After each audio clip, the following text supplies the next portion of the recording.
Okay, discounts. We issue our bonds. Let's pretend that our maturity value of the bonds is $1 million. Interest that we're paying on our bonds is 5%.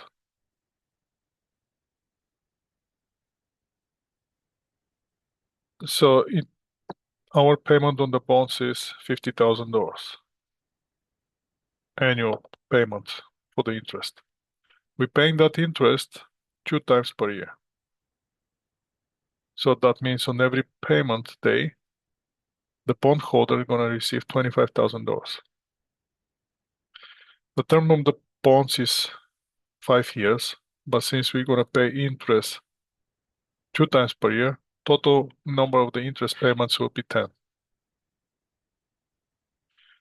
Market effective interest rate is 6% annual.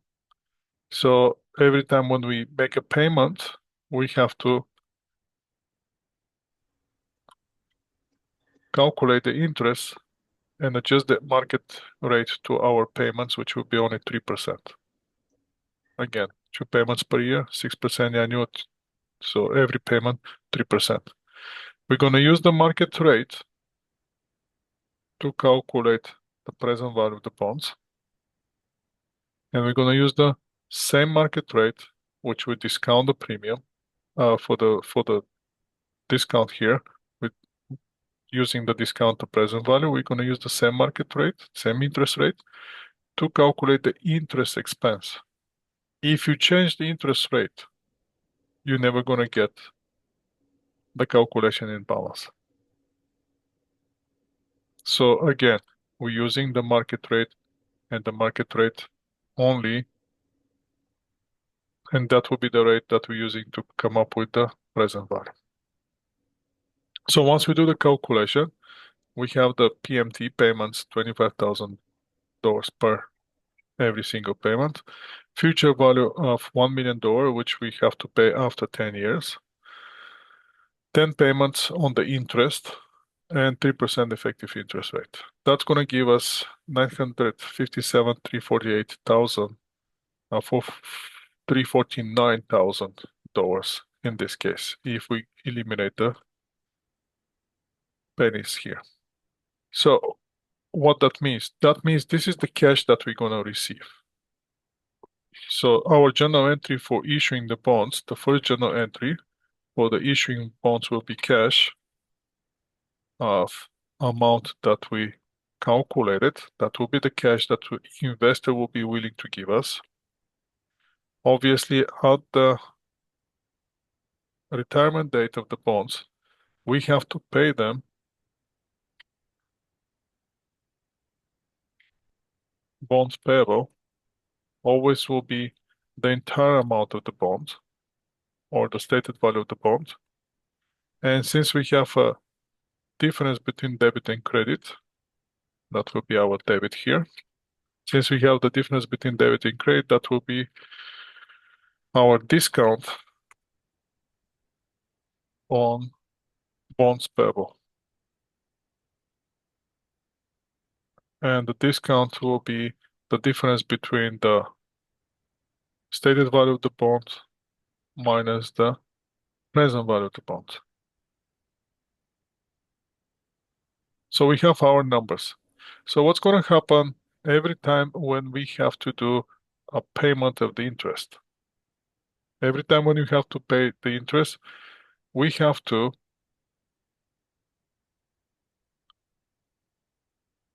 prepare journal entry for the interest expense, for the interest payment, and for the difference.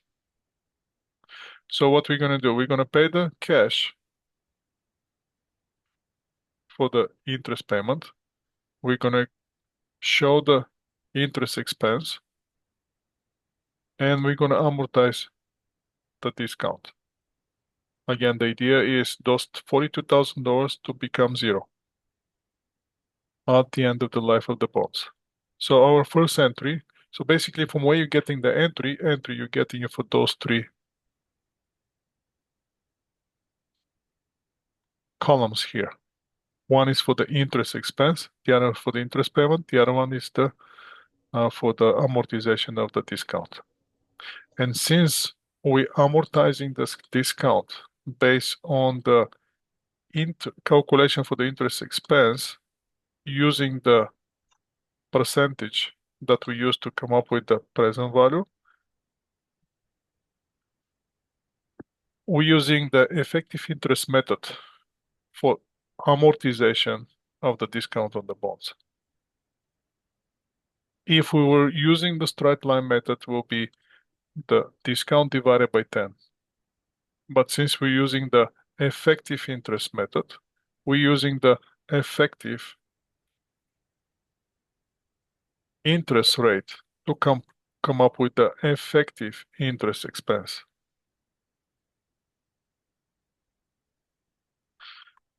So let's go with the first payment of the bonds. So basically the first payment, we have to show the interest expense, debit interest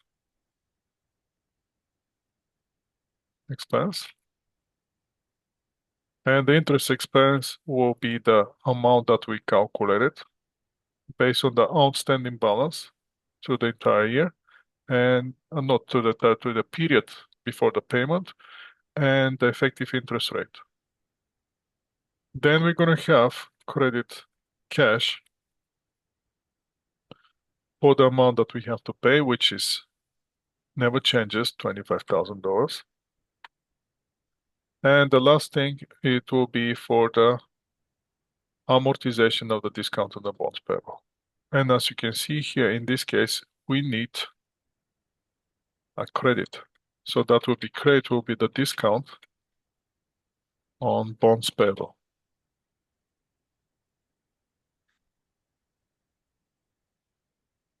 And that discount on the bonds payable will be the difference between the interest expense and the payment.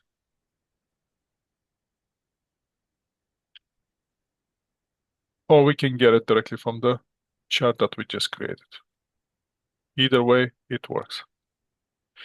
So now what's going to happen is this entry going to repeat itself 10 more times. And always for the interest expense, if you want, we can do it. For the interest expense, we're going to use this column. For the discount on the bonds payable, we're going to use this column. And for the cash payment, we're going to use the column for the cash payment. And that's how you can simply see it. And again, this entry is going to start repeating itself 10 times. What can go wrong here? The only thing that can go wrong is if we have a reporting period between the payment period. That will be the only thing that it might make it more complicated. So let's see we paying the bonds. First payment is on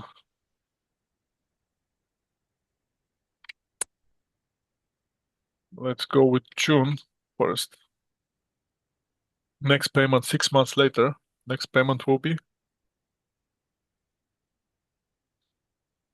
what you gonna say? If we do it every 6 months, when will be the next payment?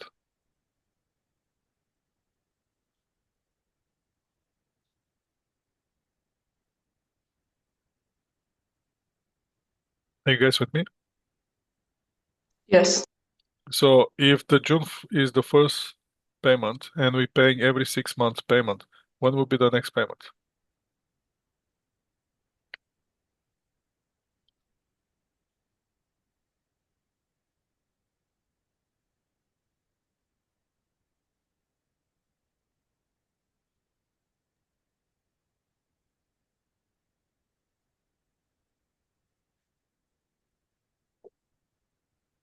Okay, somebody's trying to.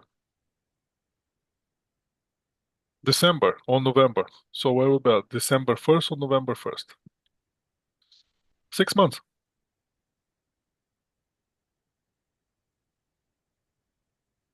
December 1st. Okay, thank you. That sounds very solid. Thank you, Caroline. December 1st is our next payment. After that, we have next payment, which will be June 1st, correct? So let's do the journal entry for the December 1st. So the first entry here, if we have to make it interesting, that's for the June 01st. Next entry, I'm simply gonna copy this and paste it here. And I'm gonna change just the number, but that will be on the December 1st. And on December 1st, I'm gonna use this amount, my expense. My payment still gonna be the same, 25,000. And the difference gonna go to the amortization of the bonds. Done with this. Now, to make it interesting, let's say is that the year end for this company is December 31st. 31st is the year end. Now the question is, on December 31st, we have to establish, do we have a liability related to these bonds? Obviously, we have the bonds payable, which is clearly a liability, but that will be long-term liability. Is there anything that we are liable at this point on December 31st? Do we owe these people interest?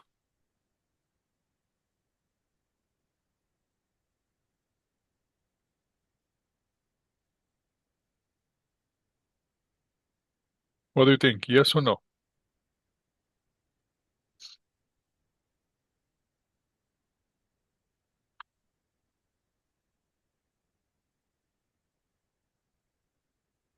Okay, you got your message. So on December 31st, since it's the year end, and the last payment was December 1st, so that means we owe those people, the bondholders, we owe them interest for 1 month. So we have to show that expense on December 31st financial statements. So on December 31st, so what we're gonna do, we're gonna get this amount here, the third line, and we're gonna break it by two pieces. First piece, the entire amount here is for 6 months. I'm gonna copy it and paste it here. Actually, I cannot paste it like this. I'm gonna paste it like values. So this is the value of the bonds, this is the payment, and everything else. So what I'm gonna do is I'm simply gonna work with those numbers and gonna break it by two pieces. One piece will be for the 1 month, and the other piece will be for 5 months. So I'm gonna see there will be no payment, obviously, but I have to show my interest expense for 1 month, and I have to amortize the bonds for 1 month, and then I have to show the amortization for another 5 months. My total expense here should be equal to the total expense which I'm calculating for my calculation. So what I'm gonna do, I simply is gonna get this amount divided by 6 months times 1 month. And I'm gonna see how much will be my fraction for the interest expense for 1 month. And since this is my total minus 1 month, it's gonna give me the remaining fraction. The other way you can calculate it is you just get this amount divided by 6 in brackets times 5. That's the other option that you can have. And then you're gonna see what's the interest expense up to December 31st, and what's the interest expense related to the period from January 1st to June 1st. Again, the total should give you exactly the same amount, which is coming from our calculation here on that line. The other thing, then we have to do exactly the same with the discount fraction. to get the fraction here. So what I'm gonna do is, in order to use the same,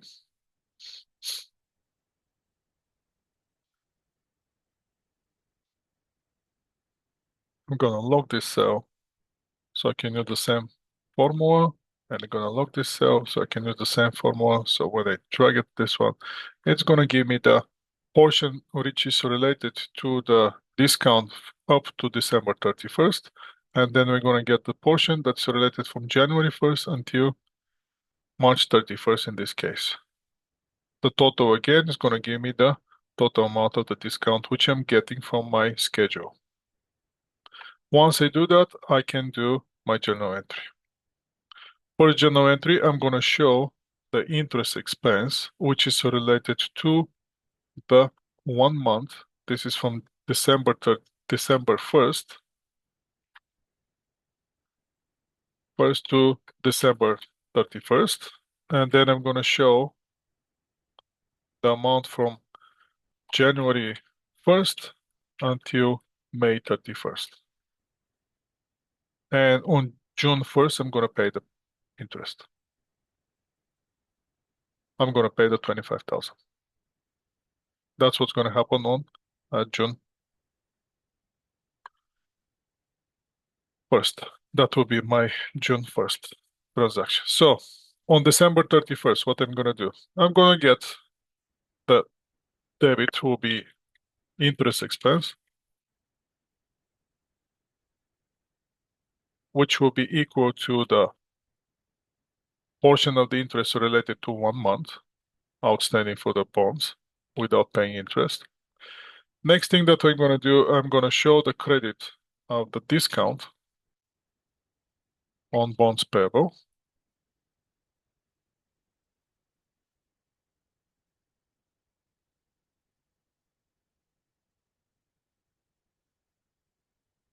which is that fraction here for 1 month.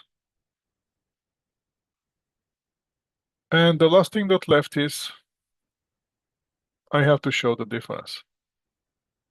Where the difference is going to go? Since on December 31st, the only thing that I'm doing is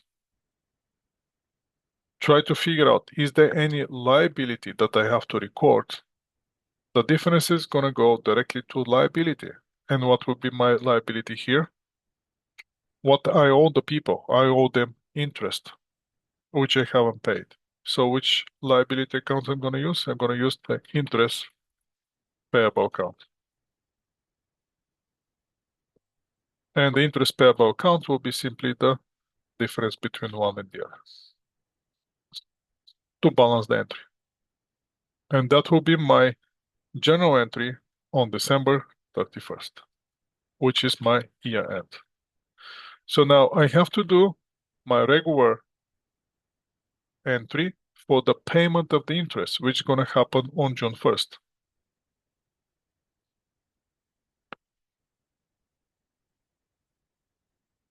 So in this case, that will be my, I can use the same colors. This will be my interest expense. That will be the discount on bonds payable. That will be blue. And here for this one, I can use different color since this is the only interest payable. So now it coming June 1st. On June 1st, I have to pay the interest. I actually have to pay the interest, which is $25,000 cash. So once I do that, what I have to close? First, I have to close the interest payable, which I created on December 31st. I'm going to do debit interest payable. Now I'm paying the payable for 1 month.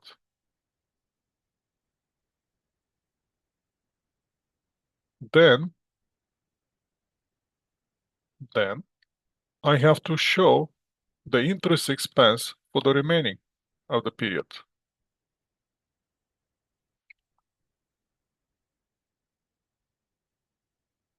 That interest expense is the related for the period from January 1st to May 31st. And that is 24,122. Then I have to show that discount, portion of the discount, discount on bond payable. And if we did the calculation correctly, if everything is fine, if we do the calculation for the cash, we have to end up here with 25,000. Let's do it and see if we actually gonna get that. Credit, cash, and our cash here will be equal to this amount plus this amount minus that amount. What that means? That means we did our job correctly. Because the 25,000 is exactly the cash that we have to pay every June 1st and December 1st. June 1st, December 1st. June 1st, December 1st. In this case. So interest payable, we're closing the interest payable. Let's put the right covers here. We're closing the interest payable. Those two take you each other. Interest expense is the interest expense that we normally owe. Then we're going to have the discount on bond payable. That's the second portion of the bonds payable that we have to amortize for the January to May 1st, and the cash is cash. In reality, let's take a look at those two entries. I'm going to get those two entries. I'm going to copy them, and I'm going to flip them on the entire new schedule here. I want you to realize something that we accountants doing. Let's paste it. Just a second. Again, I lost it. Where did it go?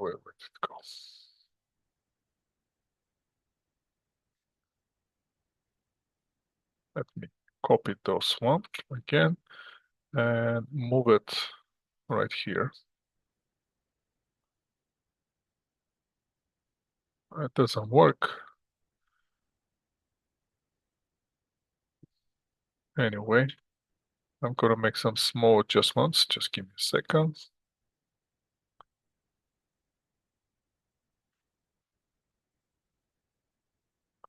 I want to do the formatting first, and then I'm gonna post this up. Okay, so let's explore those two entries. One is for the interest expense on December 1st, 31st for 1 month. This is for 1 month. And this is the second entry is for the interest expense for the remaining 5 months. So what we did, if we get together the interest, only the interest expense, let's see how much is my interest expense in total. My interest expense in total will be the first interest plus the second interest. So my interest expense total is 28,947, which is exactly the interest expense on the third line on my schedule for the bonds. What else happened? Also, I have the discount on bond payable, correct? Let's get discount on the bonds payable and flip it here. How much is my total discount that I'm showing both from those two entries? I have this one plus that amount. And if we take a look at the schedule, that will be exactly the discount for on line 3 for my schedule for June 1st. The next thing that I can see is that cash here is 25,000. How can I get the 25? My interest expense minus the discount is going to give me exactly 25. So what I did technically, I get the line 3 for my schedule and I split it by 2 parts. What's in the middle? In the middle is the interest payable. So what's happened with the interest payable? Well, the interest payable, the funny part is that I have this interest payable on the debit side, as you can see, and I have exactly the same amount on the interest payable on the credit side. as you can see. So basically, those two amounts, they literally kill each other. Debit eliminate the credit. So what's left? Left my numbers from line 3. Make sense? Yes. Can I break it here 2 months versus 4 months? If my year end is on December 31st, what do I have to do? I have to show here 2 months and here 4 months. If my year end is February 28, then I'm going to have here 3 months versus 3 months. But that's not going to change the fact that I'm going to have the interest expense, which is on line 3. I have going to have a discount on bonds payable, which is on line 3, and I'm going to have cash payment at 25. What will be the interest payable here is going to determine on which date or which period is my year end. If my year end is in the second month, that will be it doubled. Interest expense, obviously, the total interest expense is going to be the same, but I have to split it 2 by 4, or 3 by 3, or 4 by 2, or 5 by 1. Those are the options that I have. There's nothing else.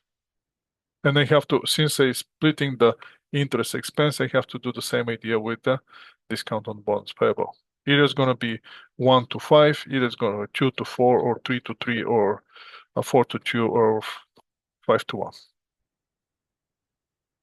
That's the whole game that I have, nothing else. And after that, after June 1st, once I do this entry to close it, then I'm going back to my normal schedule on December 31st. I'm getting my entry from line 4 here, which is December 01st. And I'm gonna have my here my interest expense will be equal to that amount. The discount amortization will be equal to that amount, and the payment, cash payment, will be always 25. That's not gonna change. And I'm gonna keep going, keep going, keep going, keep going until I come to the very last point when I'm gonna amortize the bonds and I have to pay the bonds back. So what it will be my last, very, very last entry. My very last entry will be debit bonds payable. And I close the bonds with $1 million. And I have to pay them cash. And that will be credit cash for exactly the same one, 1 million. And we're done. Now, one thing that I want you to see, once you create a discount on bond payable on the debit side, once you create it on the debit side, after that, when you're showing the interest expense, the discount can go only and only on the credit side. Remember this, you're creating a discount on the debit side, and after that, on the interest expense payment date, we amortizing the discount on the credit side. So what we have to do is basically, once you open the T account only for the discount on the bonds payable, if we have to open this account, what I'm going to have in this account, obviously, I'm going to have, let's say, discount on bonds payable here, and that will be my entire account name.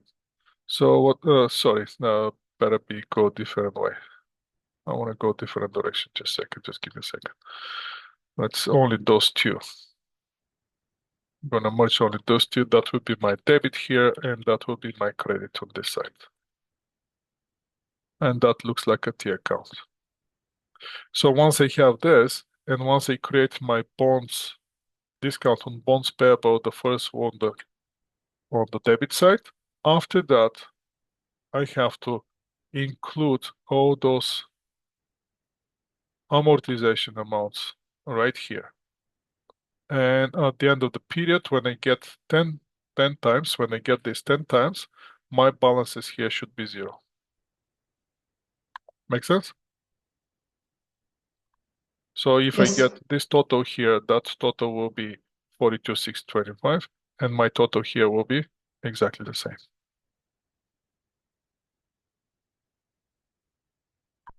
And that's how you're closing the discount on the bonds payable.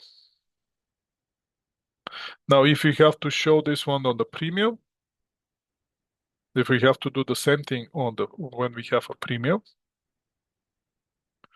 Now, which amount we're using here? We're working with this amount. This was the second calculation that we made. So let's go with this. Now here, when we issue those bonds,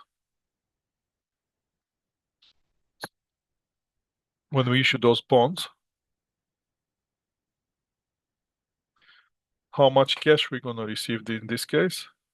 We're gonna get more cash in this case than the stated value of the bonds. And we're gonna get exactly 1,142,069. Now, the difference here is now we're gonna have here, credit will be bonds payable for the stated amount of the bonds, which is $1 million. We cannot change that amount because that's a written contract, always gonna be that much. But now we have a difference not on the debit side, I have difference shortage on the credit side. So I have to plug here, here will be premium on bonds payable. And my premium on bonds payable in this case is the difference between this amount or that and that amount. Which difference I have to amortize over the life of the bonds and bring it to 0. Same idea that I have with the discount. The only thing that's going to change is now I'm creating the premium on the credit side.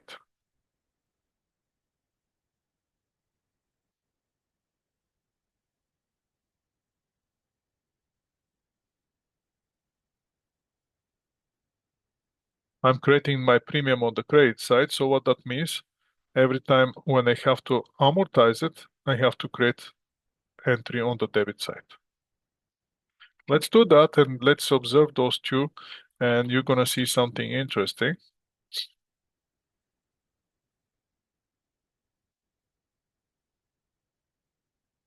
If we have to do the T account, again, we're creating the bonds payable premium on the credit side. And after that, we start amortizing that premium on the debit side. And we're going to go all the way until we amortize the entire amount. So at the end of the life of the bonds, naturally, we should be able to get the same balances on both sides. And that's how we make sure that we actually, at the end of the life of the bond, there's no premium left. So that will be our first entry when we collect the cash. Let's get the cash with green. Premium, we're gonna go with blue in this case, and the bonds payable, it's gonna be that one. So now on the interest payment date, let's go with the interest payment date, which will be our second entry here. Let's say we're paying the interest here. Let's change it. Let's go with April 1st, and 6 months after that will be April, May, June, July, August, September, October 1st. On October 1st, I still have to pay another one. And then you're going to have October, November, December, January, February, March, and April pay. So that will be, again, April, and keep going. April 1st and October 1st. That will be my schedule for the interest payments. Now, if you want to make it interesting at home, practice, do the journal entry, pretend that now the reporting date is December 31st. So basically here, you have to split this entry into two portions. The good thing is now you have to make it 50-50 because you have October, November, December, 3 months, And then you have January, February, March, another 3 months, and then you're paying interest. So basically, whatever you see here will be divided by 2. Our interest payable here will not going to be 25, it will be 12,500, which 12,500 will be interest payable. And interest payable, we're going to close it on April 1st with 25,000. So that will, I'm not going to spend time on this. You practice at home for that. You already have the idea from the discount how we're splitting the entry, and you can use this idea here to see how you're splitting the entries. One entry in 2 pieces. So here for the first payment, we're going to do debit interest expense. Now the interest expense here, as you can see, will be less than the cash payment. Then we're going to have credit cash. We have to pay them cash, and we're going to pay them the 25,000. No questions about it. And now, since my difference is on the debit side, they have to create debit on the premium on bonds payable. And I slowly going to start amortizing this amount until we bring it to 0. So if we have to do the interest expense, let's go with this color. Premium on the bonds, we're going to stay with the blue. And the cash, we're staying with the green. Not that green, this green. So basically, that will be my green column. That will be my interest expense, which for the effective interest rate, I'm using here the effective interest rate. And that will be my difference. And that's how I'm creating, using the information line by line to create my journal entries. Until I amortize the premium and record all the interest expense. And my last, very last entry will be debit bonds payable for $1 million and credit cash for the same amount, and I'm done. Now I'm ready to borrow again.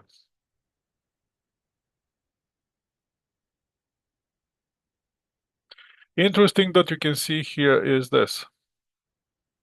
If we have to make analysis of the whole situation, let's do this entry. Let's use the entry from the discount schedule, and let's use the first entry for the payment on June 1st, and let's flip it all the way at the end. Give me a second to make some adjustments here, and then I'm gonna flip it.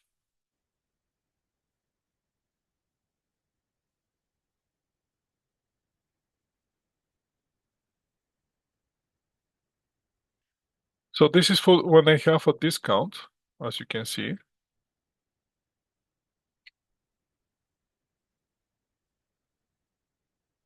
Let's use the same font. And the next entry will be when I have a premium. And let's see what's the difference.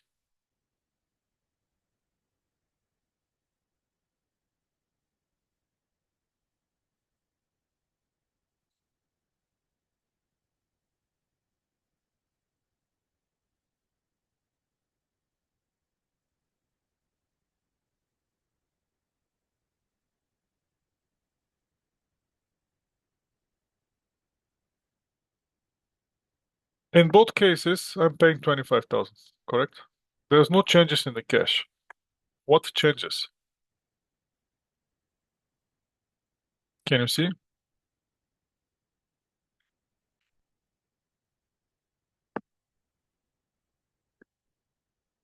Invoice expense changes, correct? Correct. And this is let's pretend this is the same June 1st. We're not changing the date. It's going to be exactly the same. So what changes is the interest expense. In which way? When we have a premium, as you can see, the interest expense is less than the cash. When they have discount, interest expense is more than the cash that they pay.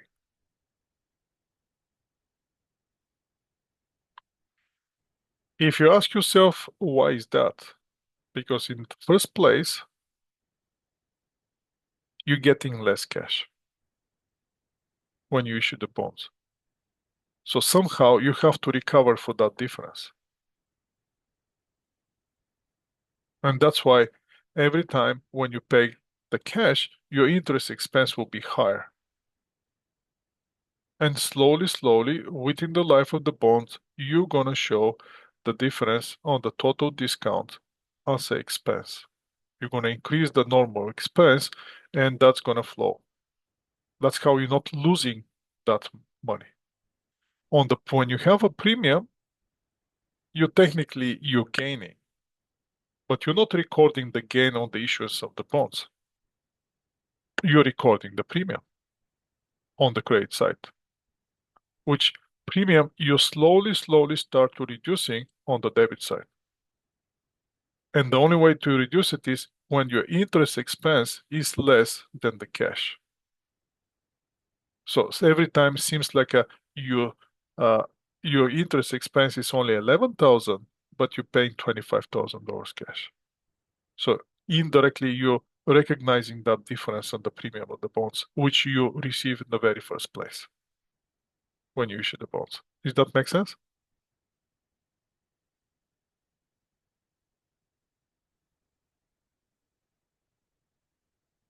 If we have to show it here as a journal entry, as you can see, we're getting less cash and we're showing liability for $1 million, but we didn't get $1 million. So technically, in reality, we kind of losing here. But you cannot show loss on the issue in the bonds. You're showing discount, which discount you're slowly, slowly amortizing by showing higher expense versus the cash that you're paying. On the premiums, it's the opposite.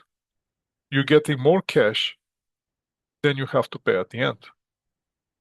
So technically, you're having kind of gain, but you cannot show gain. We call it premium, which premium you're amortizing over the life of the bond. So you're still recognizing that premium, but you're recognizing it over the life of the bond by showing less expense every period when you pay the cash. And that's about with the bonds. So let's go back to slides and let's finish the slides now on the bonds.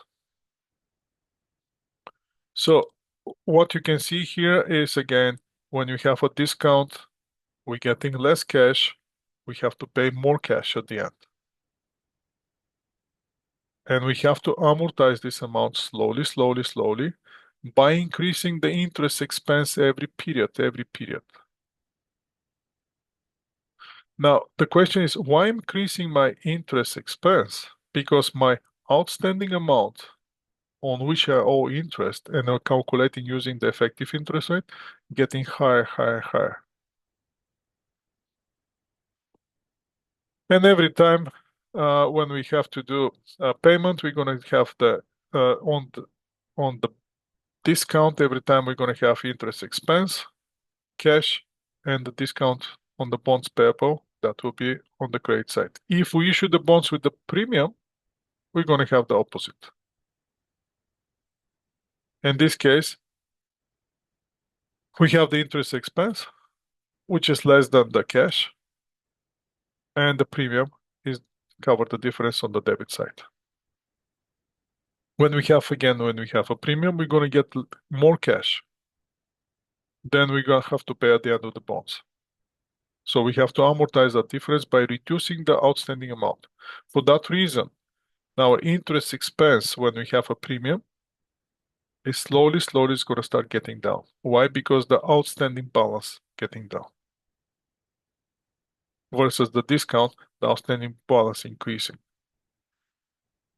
So again, the interest starts going slowly down. Interest expense going down. Interest payment stays the same, but interest expense getting down over the life of the bond. And the carry amount is getting down until we reach $1 million. Now, if we have to split, since you know now for the liability, we have a short-term liability and long-term liability. On the bonds, we're always going to have a current liability and long-term liability. So we have to split those portions. How we're going to do that? Every time when we have a reporting date, we already know how much we have to pay on the bonds. So we can show our current liability and how much is the long-term liability. How much we have to pay within next 12 months and how much we're going to pay beyond the next 12 months. Adjusting entry for the interest expense using the straight line method. We're not going to use the straight line method. I'm not going to teach you this one. Adjusting entry when we're using the effective interest method. The adjusting entry here will be when we have a reporting date within the payment period. Again. So what we're going to have to do, we have to, at the reporting date, we have to accrue for the interest that we have to pay. Excuse me, Ivan. I'm not sharing my screen there, am I? Yeah. Okay, so finally somebody said something. I was wondering when you're going to say that. So let's go back to this.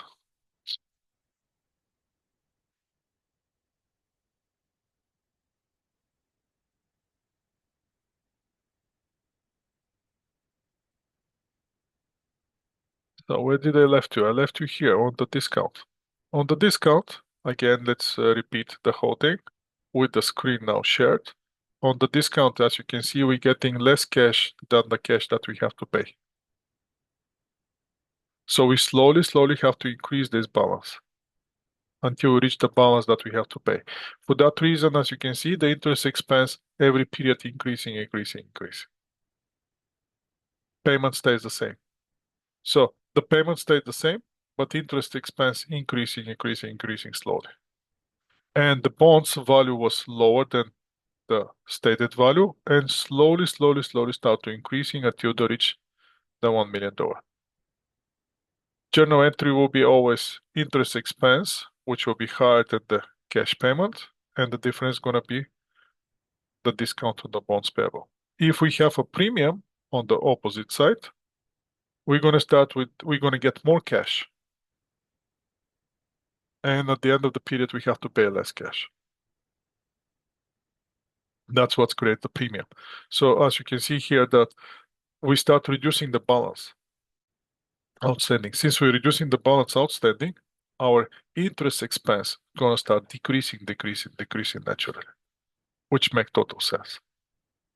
So what's gonna happen is the payment amount is gonna stay the same, but the interest expense gonna start decreasing. How about the value of the bonds? They're gonna start with a higher value than $1 million and slowly gonna go down until we reach $1 million. General entry again will be interest expense. Our interest expense here will be less than the cash. And the difference will gonna be amortization of the bonds payable using the effective interest rate. So again, for the current and long-term portion, we always have to show the current, which is due within the 12 months, since we know where the payments are, and the long-term will be beyond the 12 months.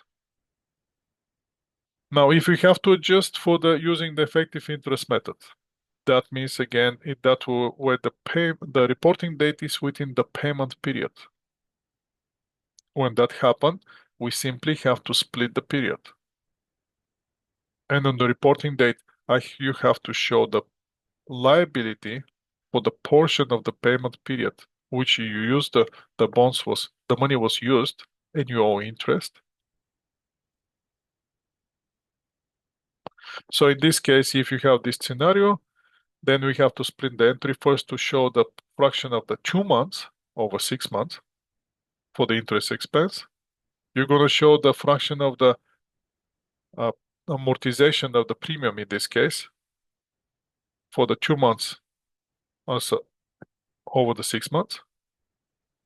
And the last one will be the payment that you have to pay for the portion of the payment, which in this case you're not paying it because you're not paying cash. You cannot pay cash on the date that you choose. You have to pay the cash only on the stated date on the bonds. So you have to show the interest payable for that fraction for the 2 months out of 6. And on the payment date, what's going to happen on the payment date? You're going to close first the interest payable. You're going to show the remaining of the expenses for the remaining 4 months. You're going to show the premium of the bonds for the remaining 4 months, and you're going to pay the $25,000 cash, and we're done.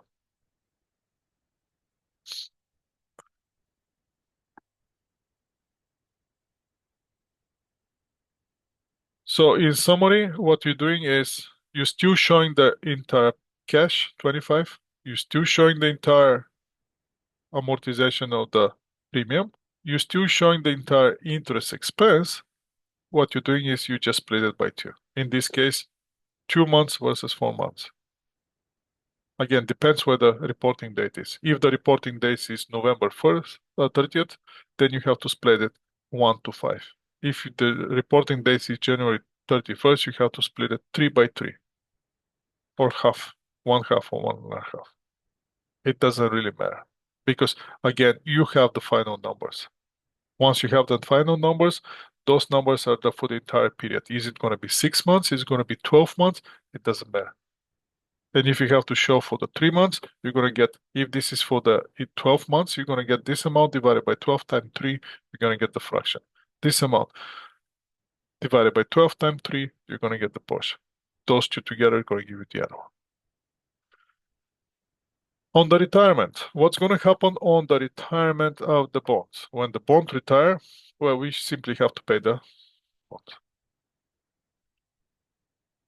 However, we may decide to retire the bond earlier.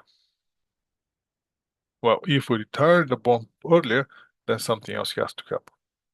Now, to retire the bond earlier, we can purchase the bond on the open market at the current market value. Or we can exercise the call option if we have call option on the bond. When the bond is redeemable, so now we have two types of bonds. Remember this because we're going to use this one as in the. Actually, we use that one also in the shares, are we? Redeemable and callable. And that applies to the bonds, it applies to the shares, preferred shares, common shares, or mostly preferred shares, not common shares. But the preferred shares and the bonds have the same terminology. So the bonds, when they're redeemable, that means the buyer may retire the bonds at specified price before the maturity. When they're callable, now the issuer of the bond can call the bond and pay those bonds at specified price before the end of the life of the bond. Whether the bonds are purchased or called, the journal entry will be exactly the same. There will be no difference. First, what we have to do is first we have to record the partial period amortization. Technically here we're using the same thing that when we're selling the asset. Now we're purchasing back the bonds. It's the same idea. First, we're updating the amortization schedule and showing the partial period of amortization of the premium discount. Write off the portion of the premium discount that relates to the portion of the bonds being retired and calculate gain and losses on the retirement. So, example will be $10 million callable bonds with unamortized discount of $40,000 are retired at the market price 99.5 and the call price 103. Now, in this case, retiring of the bonds, we're going to retire it of 99.5. on the market price. And since the face value is 10,000, we're going to see the unamortized discount 40,000. The book value of the bonds is 9,960. So how much we're paying? We're paying only 9,950,000. So we have again here $10,000. Now we have to do journal entry. The journal entry will be, we're closing the bonds. Once we pay whatever we pay, we're closing the bonds. We don't owe that payable, bonds payable is gone. Debit bonds payable. Now, second thing that we have to do, we have to amortize the remaining of the discount. Close the discount. Since we don't have the bonds, you cannot have the discount. Get rid of the discount right away. Then see how much cash you paid. In this case, we're paying 9,950,000, and then work out on the difference. Difference in this case end up to be a gain. It might end up on loss. Depends on the situation. Depends on how much cash you pay. But again, remember this. Get the easiest one. First, get rid of the bonds. You know the stated price of the bond. That's never going to change. Debit that amount, get rid of it. Second, once you don't have the bonds, you cannot have discount or a related premium, whichever the bond has. Get rid of that one too. The next thing that you're going to know for sure is the cash that you're paying. Credit the cash, because once you pay the credit cash, that will be credit cash. And then work out on the difference. You leave the gain or loss, whatever it is, at the very end. That will be your balancing the entry kind of point. So on the retirement accounting standard for the private enterprises require the gain and losses on the early retirement of the bonds that are both abnormal in the size or unusual to be reported separately on the income statement before the income tax and discontinued operations. So that's for the reporting purposes. Now for the convertible bonds, I can convert the bonds. And what? And common shares, more specific. So the convertible bonds and notes give the holder option to exchanging the bonds for specified number of common shares.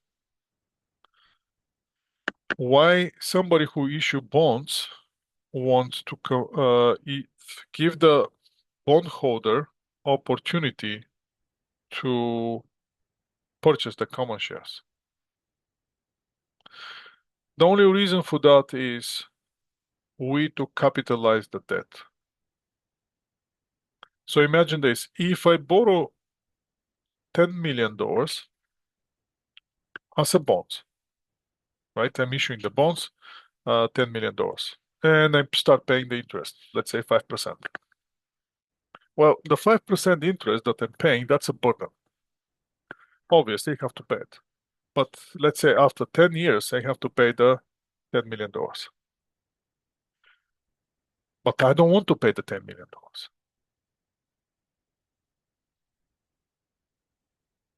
If I issue common shares, I don't have to pay the $10 million. So my problem is solved. So what I'm going to do, I'm going to do a convertible bonds, which are convertible at the issuer option. And if I don't have $10 million after 10 years, I'm just going to tell the bondholder, instead of bonds, take the common shares. Have a nice day. So let's see how we're going to deal with this. Here, if the bonds are issued to the not payable is converted into common shares, the shareholders' equity is going to increase by the carrying amount of the bonds converted. So it depends. You can issue the common shares at the end of the life of the bonds, which will be only $10 million, or you can issue it before the end of the life of the bonds, which will be then the amount of the common shares as a dollar amount will be only the carrying amount of the bonds, which will be in this case the stated value of the bonds minus the discount if there are any, or the carrying amount of the bonds plus the premium. And that's how you're gonna retire the bonds. Which are the advantages and disadvantages of the borrowing? Well, we have to compare borrowing with investments. Which are the advantages uh, to issue bonds versus issuing shares? Now, if we issue the shares, that doesn't create a liability, but there's no interest expense.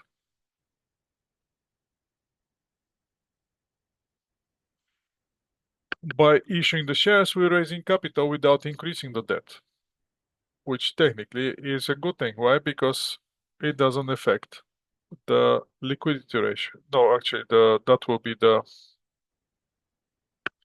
debt to equity ratio. And but once we issue the shares, that doesn't carry any obligation to pay any dividend. Once we issue the shares, we don't have obligation to pay dividend.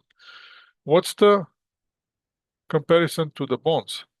If we issue the notes or bonds, in this case, that doesn't reduce the ownership of the corporation. So if I owe 20% of the company and the company decide to issue new common shares to raise a capital, my 20% are gone. So in order to keep my 20%, I have to purchase. I don't have options here. I have to get more shares to keep my percentage intact. But if the company decide to issue bonds, then my 20% is still 20%. And when I issue the bonds, I can, since I have the capital, raise the capital, then I can, if they have the idea, I'm going to start generating the revenue. Revenue is going to increase the net income. And even though I'm paying the interest expense, which is tax deductible in this case, I still can generate net income, which net income is going to show high earnings per share. The advantages of the bonds, the other advantage is that the bonds pay interest, and interest is taxable expense. Where the dividend, you cannot deduct it for tax purposes. Dividend is paid after the taxes. And the bonds can create a greater return for the shareholders if, obviously, you have to leverage it properly. So advantages and disadvantages using the bonds versus shares. This is the example here. If the corporation had a net income of $600,000 and 200,000 common shares outstanding and need $1 million, option one is to issue $1 million bonds, 10% bond. Option two is to issue 100,000 common shares for 1 million. If we go with the plan A, which plan A was to issue $1 million bonds. If we issue $1 million bonds, what's going to happen? Net income is net income, less interest expense. Now I have interest expense, which is the 100,000, 10% of 1 million. That's going to affect my income before income taxes. Now my income tax expense going to go less. And my projected income is $120,000. Projected net income, 120,000. Total company net income will be 720. Now, over 200,000 shares, that give you 3.6 earnings per share. Now, if I issue common shares, I'm losing the interest expense. My income tax expense will be higher. My projected net income is 120. Total company income is 720 now.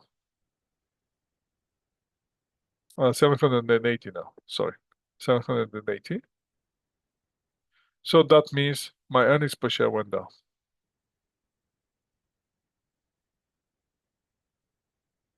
because I increased the number of the shares with 100,000.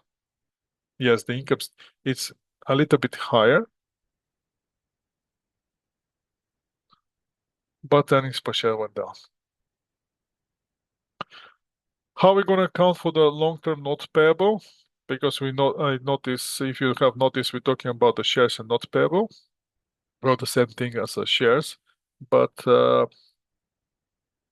depends on the note payable. In this case, we may have collateral. Now, one common thing with the note payable is normal thing that you probably at some point of your life you have to face it. That will be the mortgage. Mortgage is example of the kind of payment. Now, what kind of payment is this? This is payment every time when you have a payment on the mortgage, you have both, you're paying the interest and you have a payment of the principal inside of the single payment. That one is called blended payment because we're blending the portion of the interest and the principal in one lump sum cash. Now, the payments can be monthly, can be weekly, can be bi-weekly. Example will be mortgage signed on October 1st, 2017 for 200,000 or 10 years for 12 years. Monthly blended payment will be that much. Now, the total payment here will be, you're going to show the interest and mortgage payable and the cash. So now if we get this example here, let's get this example for a second, and I'll show you something. I never done this before, but obviously I never teach this class online. Since I'm teaching it online, why not using this opportunity here, right? And I'm gonna show you something, so pay attention, please. I know it's recorded, so you can watch it later. Anyway, so here, what I want you to do is stay with me if you want to open one search engine on your site as well, and go with the mortgage calculator. And I show you exactly which mortgage calculator to use.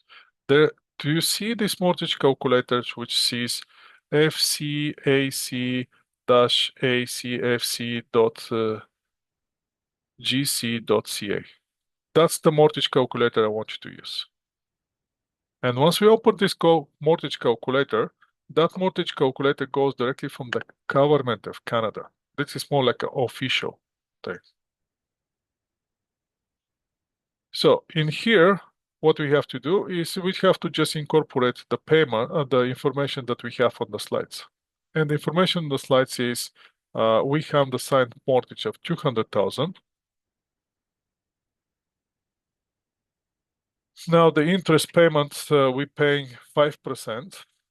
Amortization period we can go here with 10 years. Maximum frequently we're gonna pay it monthly. We're gonna stay monthly, 12. And the term will be 5 years. We can go with the 10 years just to make it equal to what we have on the slides. And then we're going to hit the calculate. And if you calculate, you're going to see that my mortgage payment will be 2,116.30. I have to pay 120 payments. That's how we're going to pay the principal of $200,000. Over the payments, over those 120 payments, I'm going to pay total interest of 53,955. So the total cost here will be 253,955. So this is the summary of the everything that you have. Over the 10 years amortization period, you will have to make 120 monthly payments of $2,116. With those payments, you're going to pay $200,000 in principals and 53,955 in interest. Total of that much. Over the 10 years term and over the 10 years amortization period. So this is the case when the term here is equal to the amortization period. Now, it will be very hard, in reality, that this will be very hard thing to achieve because the terms, nobody's going to give you 10 years term. Banks give you, the maximum is going to give you 5 years term. Why? Because the interest fluctuate.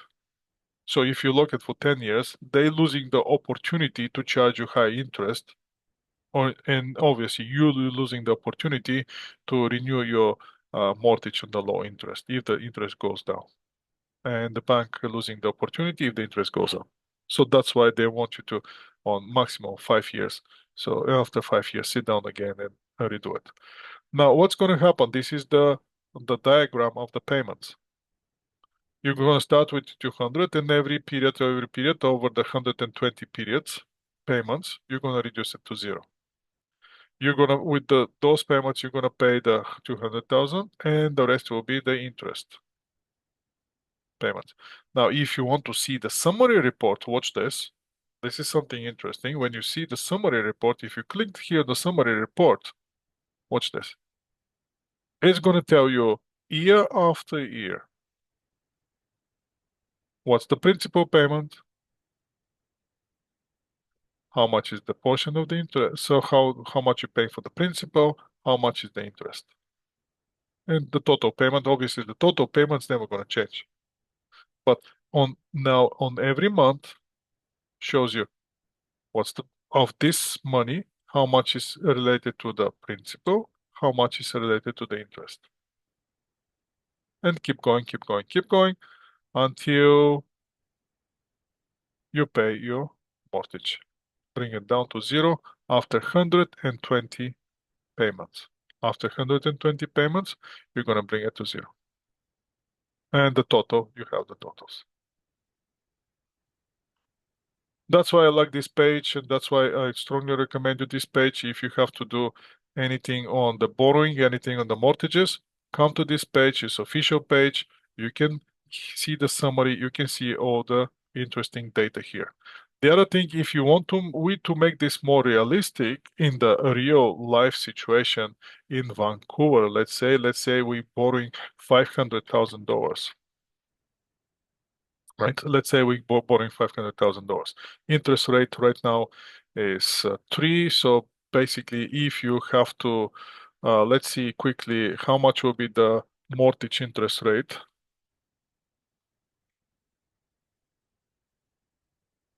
Interest rate Canada, and Bank of Canada talking about reducing the interest rate again. So here, if you click on this page and you can see some interest rate, you can get 6 months, but let's say with 5 years, on the 5 years fix, you're gonna get 399 with these guys. Now, are you gonna get this one from the bank? It's hard to tell. You have to check the bank and see what it is. You have the option on the variable will be 435, a little bit higher. So that's where the game is here. So let's go back to our calculation. Let's pretend that we're borrowing $500,000 and the interest rate is 3.99. Let's stay with this one, 399 fixed for 5 years. Again, amortization period, we're gonna choose here 25 years. Not gonna go with 30. You can go with 30, but let's stay with the standard 25 years. And now let's see simple comparison between weekly and bi-weekly, and you're gonna tell me which one you're choosing. So let's say we stay with the weekly payments, and if we have to calculate, so over the term, which is 5 years, we have to make a 260 payments. Over the amortization period of the 25 years, we have to make 1,300 payments. Mortgage payment will be 605 per payment every week, or let's do it bi-weekly. What is bi-weekly? Every 2 weeks. Let's do it bi-weekly. Weekly is too high. Let's go with the bi-weekly. Now you can see now if we get it bi-weekly, your bi-weekly payment every 2 weeks you have to pay 1,221. Now amortization period in this case is still 25, but now the payments went down. since we're paying here bi-weekly payments. The payment now, where that's gonna hit you? Watch the interest. Over the first 5 years, you have to pay $92,782. Over the life of the entire borrowing, the life of 25 years, you're gonna end up paying $287 and $808. So basically, you're borrowing 500,000, but you're paying back $787,000. That's if you're paying bi-weekly. Let's see. Remember this number 787,808. I'm gonna write it down 787,808. Let's see. Let's play here and let's make it monthly. And let's do the same calculation. Now, if you pay it monthly, your monthly payment will be 2,627.39. But your total borrowing went to 8,788,217. That will be not much increase actually. That is only $400 increase in the total interest. So that's not so bad. But if you go with the weekly payments, on the weekly payments, you are pretty much close to the bi-weekly payments. Now the difference in the interest, in total interest, is only $200, which again is not so bad. Let's see if we're paying on the accelerated bi-weekly.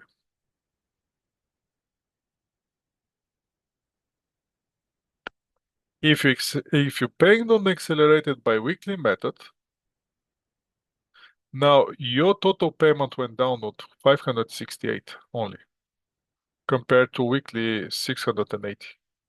So you end up with saving on interest here $40,000.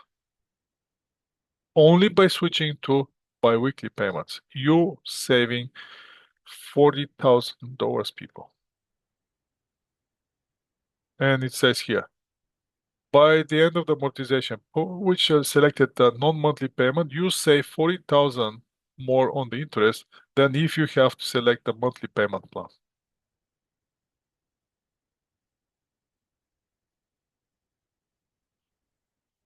So again, if you want to run the report, you're going to see the report here, how much will be the interest, how much is the principal. One interesting thing that I want you to see here on the mortgages when you run this calculation is, where is the time on which point the principal payment is equal to the interest? And that will be, in this case, let's see where we're going to reach that parity. That will be somewhere after year 5. After year 5, after first 5 years, on the payment 114, your principal is going to be higher than the interest payment. Up to, so on the first 113 payments, you're technically paying more interest than the principal. From 114 until the end, then now you're paying more principal rather than interest. It's very interesting. The other thing that you have here is something that I want you to see as well, is that prepayment amount. Let's say we prepay 20,000. Somehow you're saving per year 20,000, and you're paying each year, starting not with the first payment, because in the first payment will be the beginning of the period. Let's start with the year. Now we are bi-weekly, so that means 26 payments. Let's go with let's pay it at the end of the year on the 26th payment. Started with payment 26, and after that we're paying each year. Now watch this. Now at this point we saving 40,000. Now if we make this 20,000, well, let's leave it. Let's make it 10,000. Some more manageable. $10,000 per year saving. You're saving $10,000 and you're putting prepayment for every year. Now let's see what's going to happen with the interest. Here the total is 747. So if we do that only 10,000, my total amount is 667. So by end of the amortization period, when you early prepayment of 10,000, you save $80,000 on in interest, and you pay your mortgage 80 months sooner. By the end of the term, with your early prepayment 10,000, you save 4,000. So on the 5 years term, you're saving $4,000. But over the life of the 25 years, if you're putting only $10,000 every year, you're gonna save $80,000 on interest. So instead of bank to get the interest, they're gonna stay in your pocket. $80,000. So you can easily buy yourself a new car, or maybe two cars. Depends on the car. It's your choice. So that's what I wanted to show you when we're talking about the mortgages, something that just to be a little bit more practical for you. Again, this is one time and one time only, since we're doing this online. So back to our slides, mortgage and other long-term liability. Again, we have to show the current portion of the mortgage, how much we have to pay with the next year, and the long-term portion of the mortgage, how much is after the 1 year. How we going to get those? The current portion, we know, since I know how much is my weekly or bi-weekly or monthly payment, time the number of the periods that I have within the year, that's going to give me the total. Minus the outstanding balance, it's going to give me the long-term portion. Accounting for operating leases. For the leases, I'm not going to spend time on the leases. That's the leases is not examinable here. We're going to have leasehold option, and then we can have two type of leases. We can have operating leases, and we're going to have capital lease. On the operating leases, the lease is treated as expense.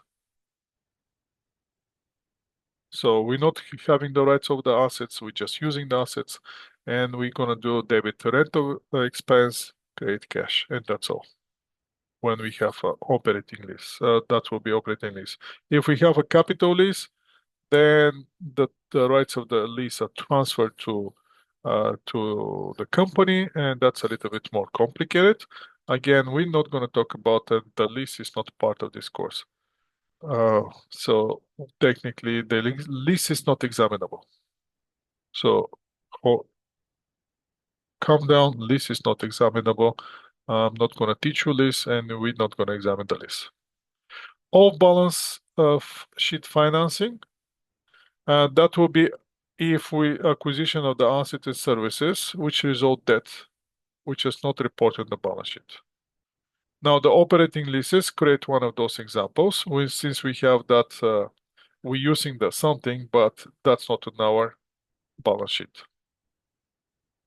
Now, the leases are more discussed in the course Intermediate Accounting, Financial Accounting, second part, which dealing with the International Financial Reporting Standards. Then you're going to see uh, more about the leases. Time value of the money, those are the slides. If you want to check those slides, check it. Again, I'm not going to spend too much with that. I think we went too much with the time value of the money, and I show you how to calculate it in the Excel spreadsheet. That will be more important. Why is more important? Because those tables are not available anymore. We used to use those tables when the people doing the exams, not anymore. Since you have the financial calculators, we're just using the financial calculators. And since you're online, you can easily Excel spreadsheet. The value of those tables was at the old time when the people didn't have the calculators and didn't have the access to computers. That age is kind of too much. So basically, you can see these tables as a Morse code. Who's using now Morse code? Nobody. I mean, don't get me wrong, it's very useful. When you eliminate the technology, we're going to go back to these tables. From where those numbers comes, every numbers come from the formula.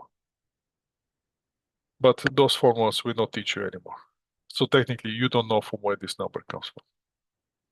That's the downside. If you're interested for the time value of the money, you can do some research on your own. And that's for this chapter. That's in this chapter. Now we have a very good setup for the investments.